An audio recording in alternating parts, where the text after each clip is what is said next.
Bora, pescador. É o peixe. Ah!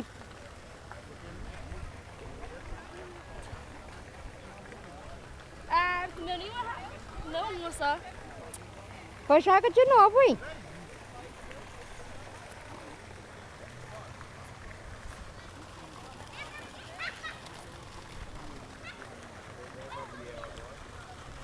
Luiz, por favor, retirar seu peixe do balcão. Jane, por favor, retirar seu peixe do balcão.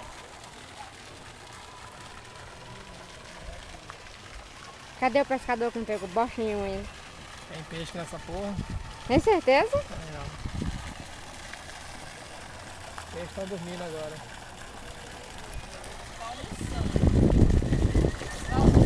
Olha lá, Dália, agora.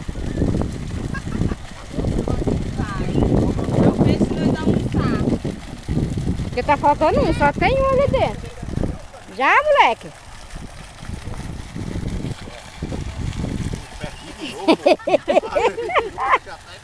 Espera o peixe puxar, rapaz.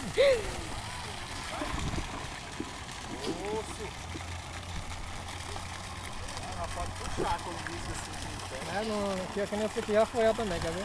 Ó, vocês querem ver o peixe onde não tem filho? Tem nem isca mais, já tá dormente. Tem. Olha, desgraçado.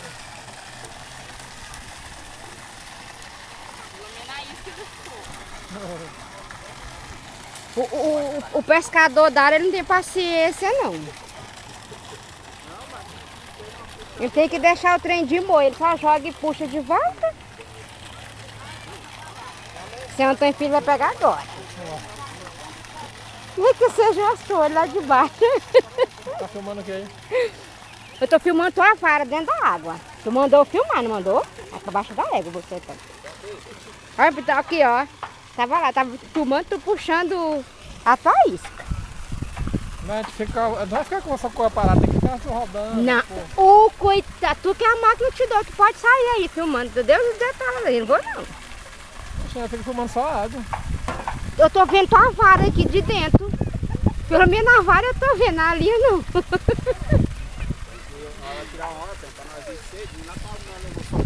Aragoiânia, aí sim, moleque. Não, agora tem pesca. Também, saudade pra nós ir lá. Saudade vai vir a hora pra nós ir lá.